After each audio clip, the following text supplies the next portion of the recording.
Hello. It's been a little bit, hasn't it? Well, I've been stuck playing this game. Civilization 5 is one of my favorite games, which is a little weird to say because I actually haven't played that much of it. For most people, it's about 400 hours, not really a whole lot when it comes to a video game, but this one is a little special. You see, each game takes about 8 hours to complete, meaning once you start one game, well, you're going to be in it for kind of a while. In case if you don't know, Civilization 5 is a 4X game.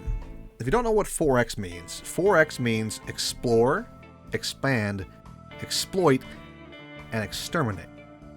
There's many ways to play this game, though my personal favorite is the diplomatic route, where I can try to make friends with the whole universe and eventually be elected the leader of the world. How nice, right? Today, I really want to talk about this mod, actually. This is a mod that I highly recommend to anyone who's ever played this game. I really think it's a nice, kind of spicy twist on the regular kind of game loop. Naked Snake and his nation, the MSF, which is a paramilitary organization, is here to really shake up your game quite a bit. You see, Snake is not quite as typical as a lot of other civs might be. He's most similar to Venice in that he can only settle one city, but has a lot of extra resources around that'll help him compete with the larger, more expansive civs. To this end, he actually has a unique resource called Salvage. With this salvage, he's able to increase the power of his home base, as well as upgrade his soldiers out in the field without having to send them back into his own territory. It's very useful. But how do you earn salvage? After all, you can't just collect it like gold from your city-states or your citizens. You have to actually go out and find it. You see, there's only two ways to get salvage. One is to support the city-states, small independent nations, not part of the main vie for power that most of the other civs are after. These guys are just kind of here to be your support or backline if you so wish to support them. It's kind of a cooperative effort between the two of you to really foster power between the nations.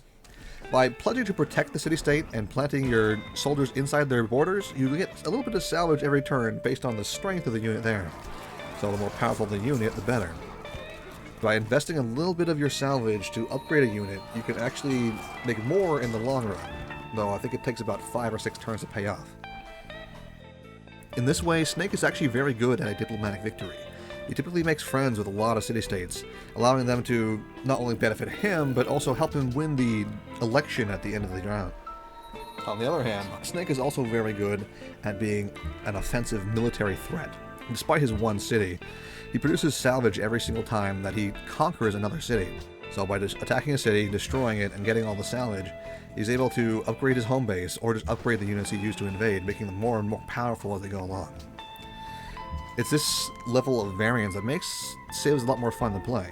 After all, if they're only good at one thing, well, you only use them for one thing. Unless you feel like challenging yourself, of course. When you first start your game, Snake actually gets 3 warriors rather than just 1. This allows him to get a quick advantage in the early game where you're collecting ancient ruins. What ancient ruins do is that when you run a unit over it, you get a small bonus to your civilization. Sometimes a free technology, sometimes it's an upgrade to your warrior unit, sometimes it's faith or culture or money. But because we have 3 units instead of just 1 in the beginning, we're allowed to spread out as far as we can, find those city-states, and collect resources. To this end, I'd say that Snake is a little bit more powerful than other civs, though the AI has a little difficulty playing as him, because of his one city challenge. One of the other interesting things about Snake is that most of his units come online at the very end of the game. After all, he's a soldier from the 1974, and all of his soldiers that are unique to him are from that same era, or a little bit farther in the future, as Metal Gear is known to be a little anachronistic at times.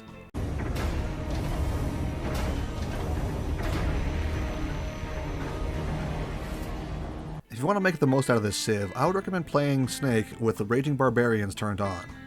This gives you plenty of targets to fight without having to turn your neighbors, and allows you to give quite a few points to diplomacy when protecting a city-state. In fact, Snake has a unique ability that spawns enemy units outside of a city-state you're trying to protect.